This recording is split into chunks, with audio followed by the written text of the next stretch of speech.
Il mio lavoro sono le parole. Le parole sono come etichette o monete. O meglio, come uno sciame di api.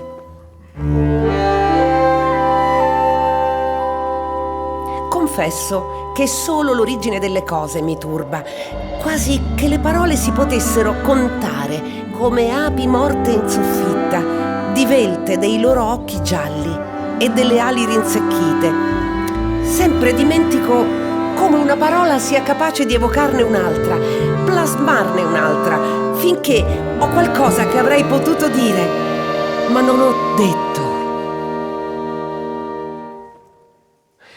Questi versi sono di una poetessa che Adelaide Ristori non avrebbe mai conosciuto, perché Anne Sexton le scrisse in un tempo per lei impensato, un tempo in cui le parole si sarebbero moltiplicate e dove ci sarebbero state molte donne come lei, capaci di prendere la vita in pugno e di sovvertire il destino.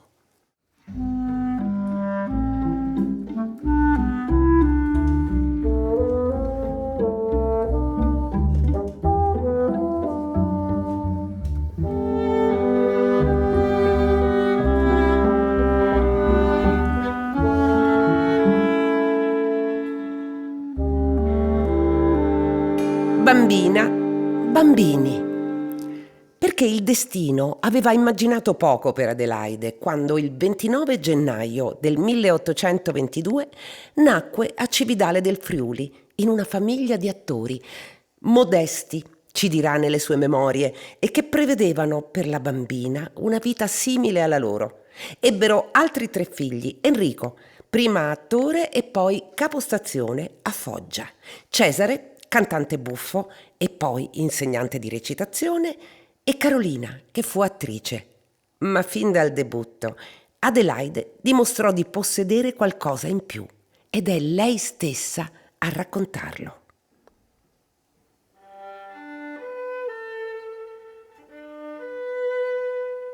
Io doveva naturalmente essere dedicata all'arte loro, e come se fosse stato decretato dal cielo che proprio tale dovesse essere il mio destino, sembrò che i miei parenti mi volessero far sperimentare le emozioni dalla scena fin dal mio nascere.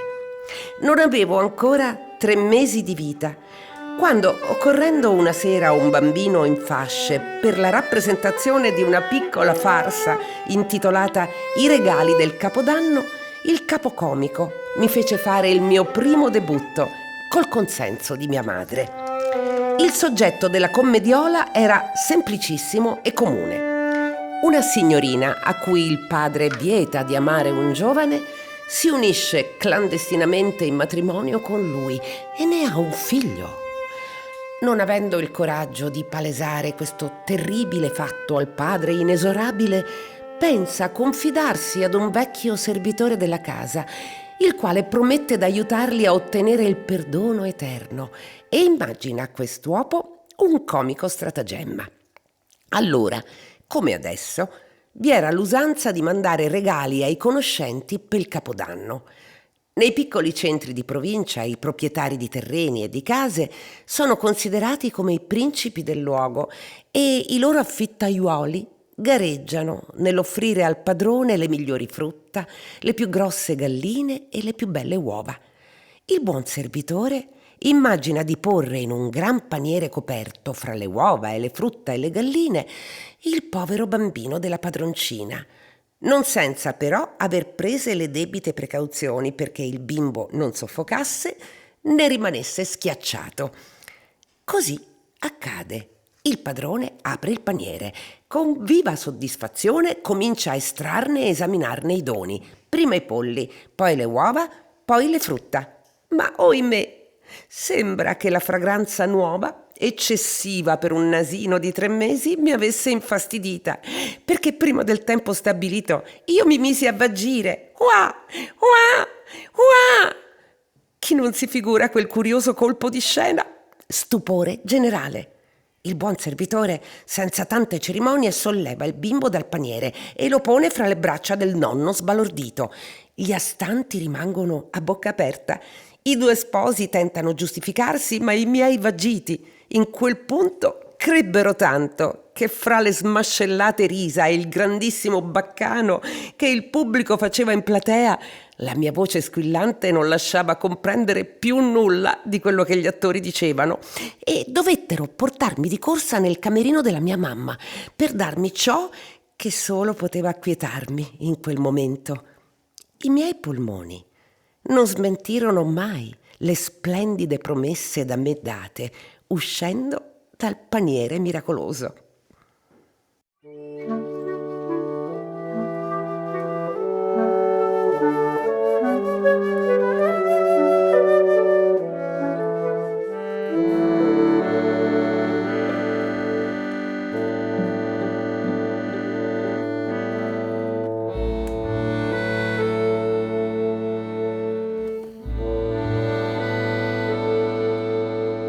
Molto più tardi nel tempo, quando Adelaide aveva già 34 anni e la sua carriera di attrice tragica, anzi di regina delle attrici tragiche, stava raggiungendo il culmine, quella bambina piangente le tornerà in mente.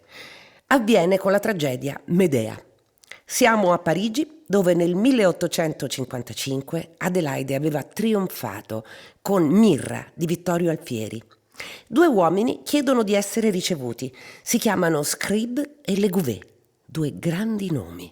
Legouvé vuole che lei reciti la sua Medea e lei rifiuta, così. Caro signore, per una ragione serissima, io porto un affetto così vivo ai bambini in generale, che giovinetta ancora, allorché il caso mi faceva imbattere in un visetto carino, dalle guance paffutelle, dallo sguardo raffaellesco, biondo, ricciuto, foss'egli in braccio alla nutrice o tenuto a mano dalla cameriera, me lo baciavo con trasporto, incurante delle bieche occhiate che quelle donne mi lanciavano. Da ciò deducendo quanta adorazione abbia per i miei figli, comprenderà che neppure per finzione potrei fingere di svenare sulla scena quelli improvvisati per la circostanza.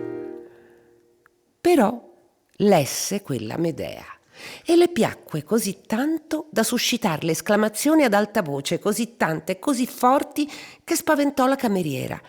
E il finale suscitò il suo entusiasmo. Medea è la maga che conosciamo, la barbara, la tradita.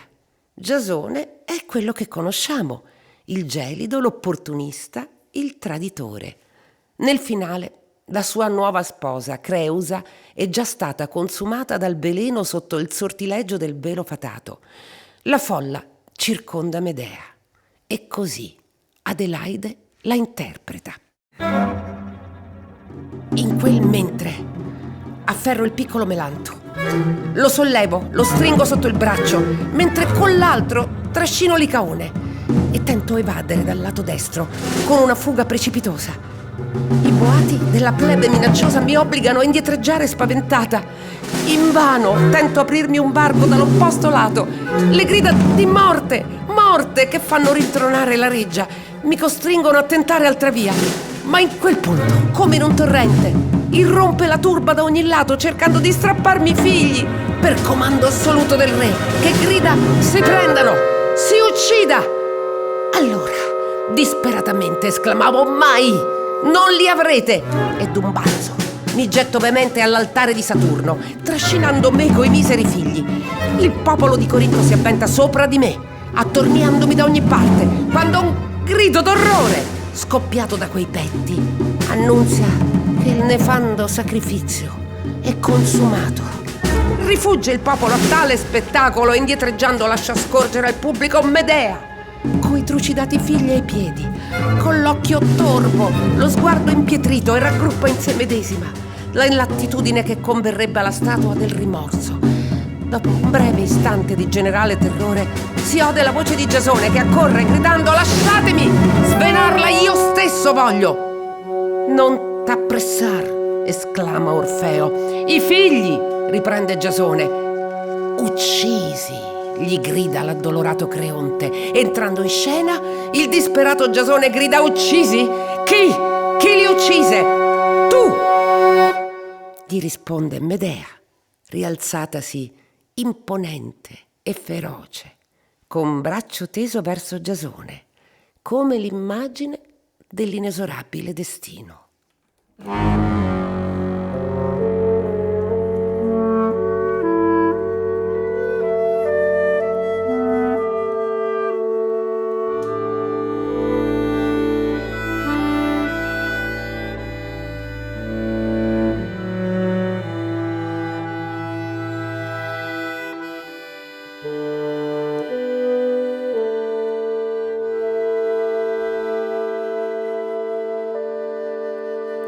Nelle sue memorie, Adelaide Ristori racconta con dovizia il modo in cui preparava i personaggi, gesto per gesto e tono per tono.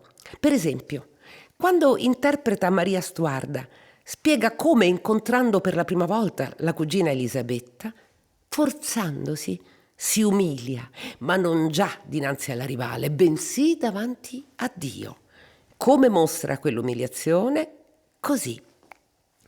Dopo tanta virtù di rassegnazione, alzavo lo sguardo al cielo. Mi premevo contro il cuore il crocifisso appeso al rosario che mi scendeva dal fianco.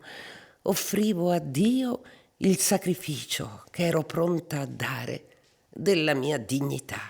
E raccogliendomi pochi istanti, come invocassi da Dio di infondermi forza e coraggio, con voce ferma e tuono pacato dicevo a Elisabetta: Iddio, sorella, per te decise, e di vittoria ha cinto il felice tuo capo.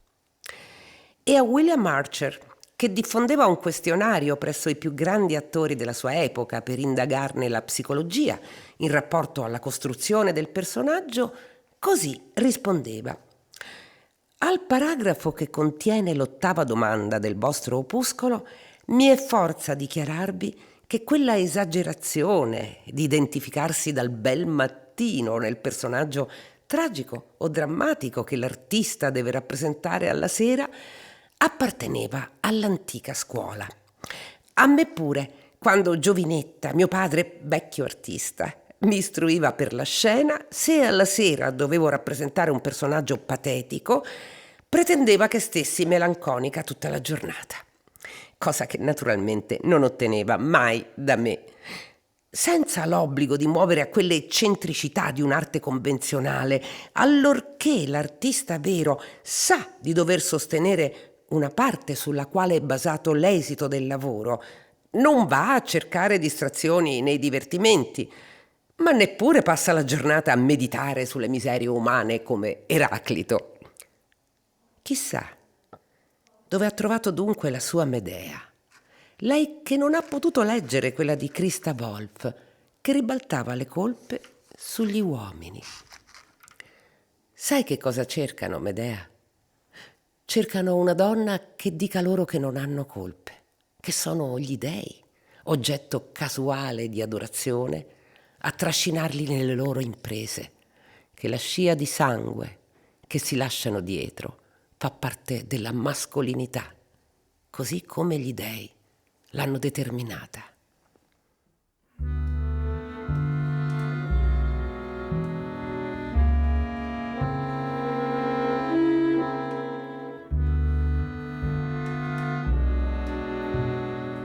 Lei che non ha potuto leggere Amatissima di Toni Morrison, anche qui una madre che uccide una figlia per sottrarla a un destino da schiava. Sei tornata a causa mia? Sì. Ti ricordi di me? Sì, mi ricordo di te. Non mi hai mai dimenticato. Il tuo viso è il mio. Mi perdoni? Rimarrai? Sei al sicuro qui adesso? Ci sorrideremo? Non vedi che sto sorridendo? Amo la tua faccia. Amatissima, tu sei mia sorella, sei mia figlia, tu sei il mio volto, tu sei me. Ti ho ritrovata. Sei tornata da me. Sei mia. Sei mia. Sei mia.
Adelaide Ristori muore nel 1906, dopo una vita ricca e felice.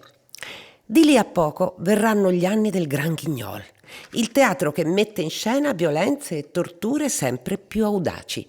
Nato a Parigi, tocca il suo apice a Londra negli anni '20 ed è qui che nel 1921 Percy Selbit presenta per la prima volta una performance scioccante. L'illusionista immobilizza una donna, legandola con delle corde, la chiude in una bara che sega in due da parte a parte. Quando la cassa viene riaperta, la donna ne esce incolume.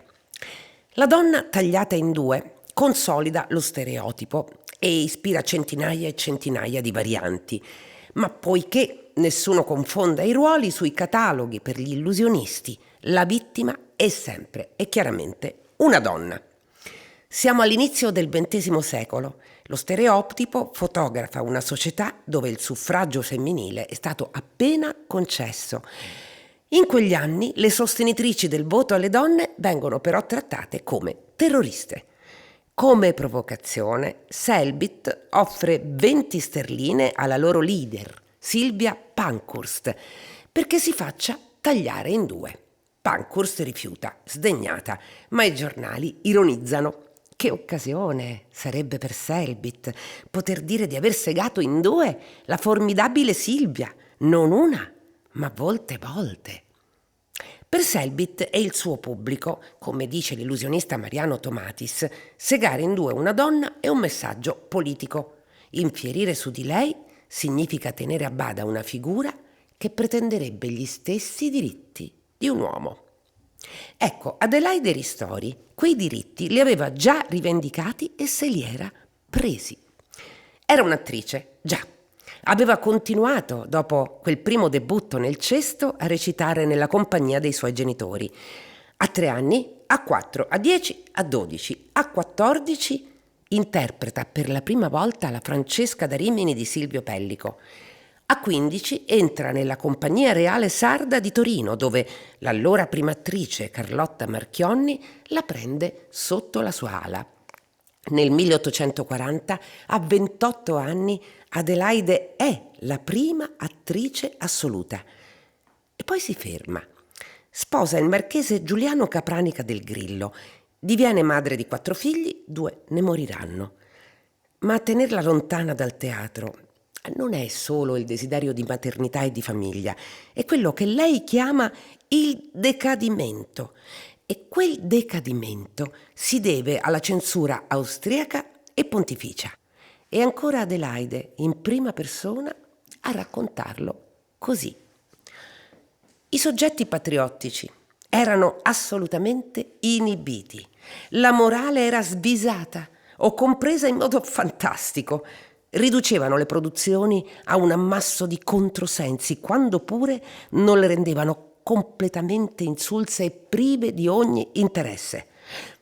Dovendosi dire da un dottore: io l'ho curato da una pericolosa malattia, il censore cassava la parola curato, perché riteneva essere una profanazione il pronunciare sulla scena un vocabolo che designava il capo di una parrocchia.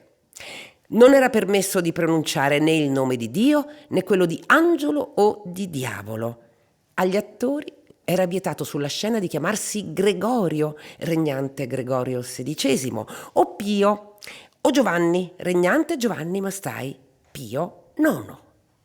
Il proferire la parola patria era considerato come una bestemmia. Un giorno venne presentata al censore una produzione, il cui protagonista doveva essere muto. Ritornava in patria dopo un lungo esilio e sul libro vi erano le annotazioni indicanti ciò che l'attore dovesse esprimere coi gesti. Fra le altre era questa: qui l'attore deve far comprendere la gioia che prova nel rivedere la patria. Orbene, dalla censura fu cassata la parola patria, sostituendovi paese, come se il pubblico dai gesti dovesse rilevarne la differenza. E non si creda che ai libretti d'opera non fosse riservata la stessa sorte. Nell'opera di Verdi, Luisa Miller, nella bella romanza del tenore, vi sono le seguenti parole: ed ella, in suono angelico, amo te sol, diceva. Quel suono angelico offese i nervi del censore, che vi sostituì in suono armonico.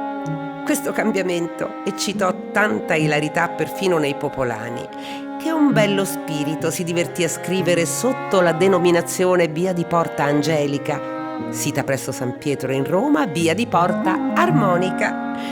In Verona è rimasto celebre quel veronese imperiale, reale, censore, che in una poesia che dovevasi declamare volle sostituire alla frase «Bel cielo d'Italia» quella di «Bel cielo del Lombardo Veneto». In questo stato di cose, come il teatro italiano poteva prosperare, come promuovere, come mantener vivi gli slanci del pubblico?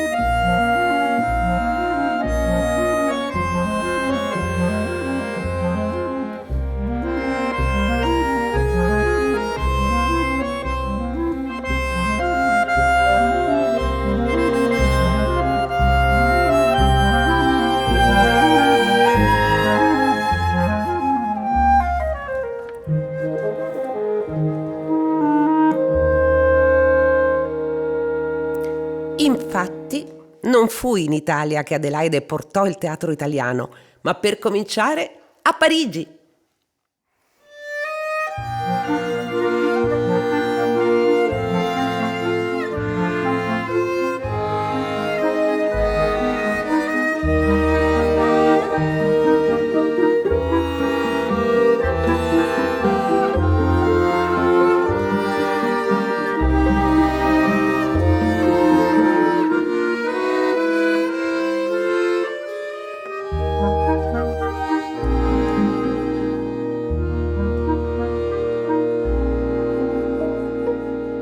La viaggiatrice.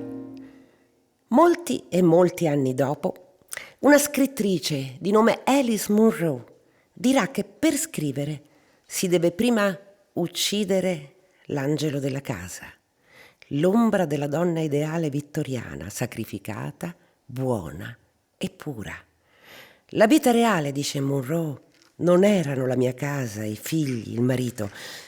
Ciò che era reale era la mia scrittura, come si sviluppava nella mia mente e poi sulla pagina.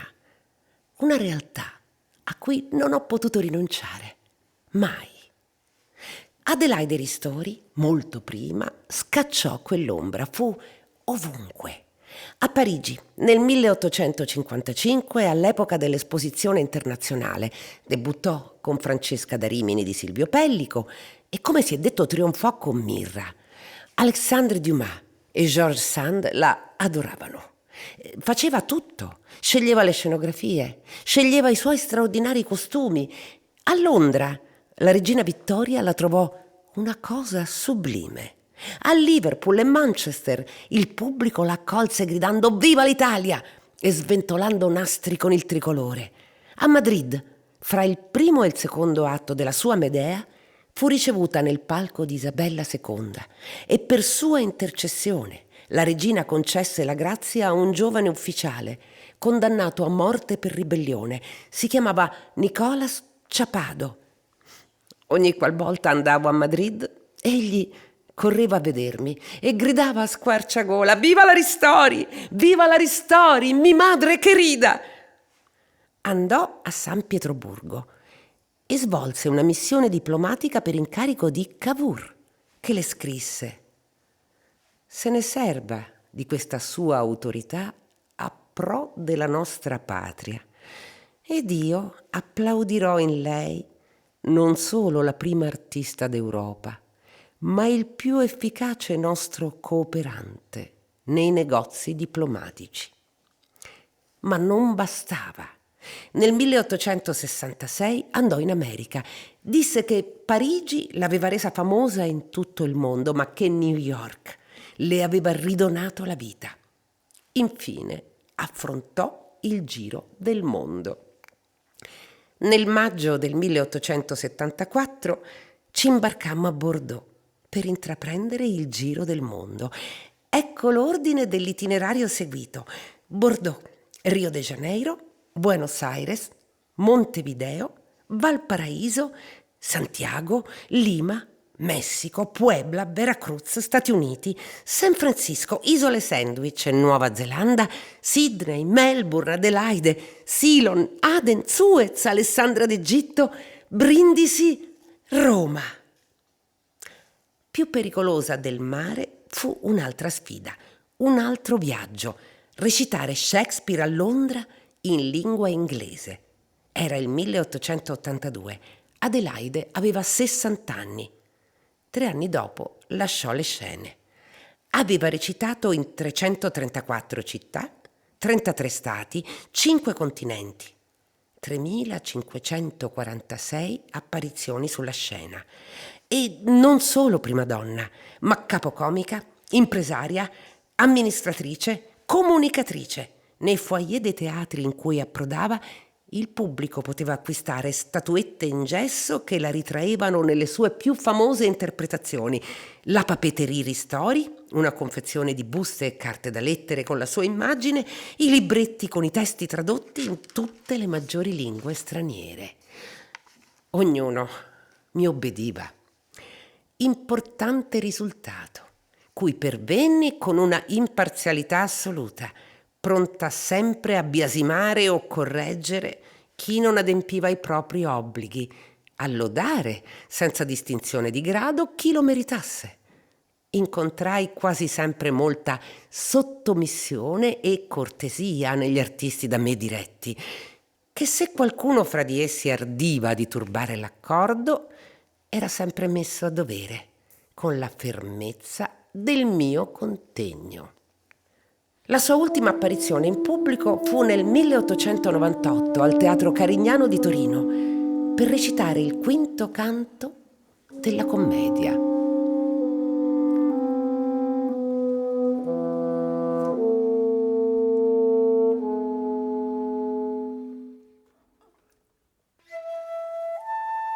Noi leggevamo un giorno per diletto di Lancillotto come Amor lo strinse. Soli eravamo e senza alcun sospetto. Per più fiate gli occhi ci sospinse quella lettura e scolorocci il viso. Ma solo un punto fu quel che ci vinse, quando leggemmo il disiato riso esser baciato da cotanto amante.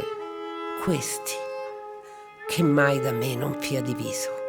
La bocca mi baciò, tutto tremante. Galeotto fu il libro e chi lo scrisse.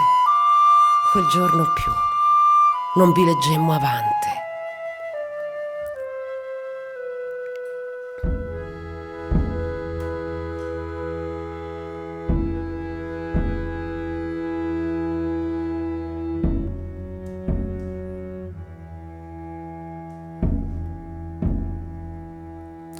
Morì a 84 anni. Aveva avuto un'esistenza straordinaria. La perfezione nell'arte e nella vita, disse Eleonora Duse, che sarebbe stata altrettanto straordinaria ma imperfetta, come forse è giusto.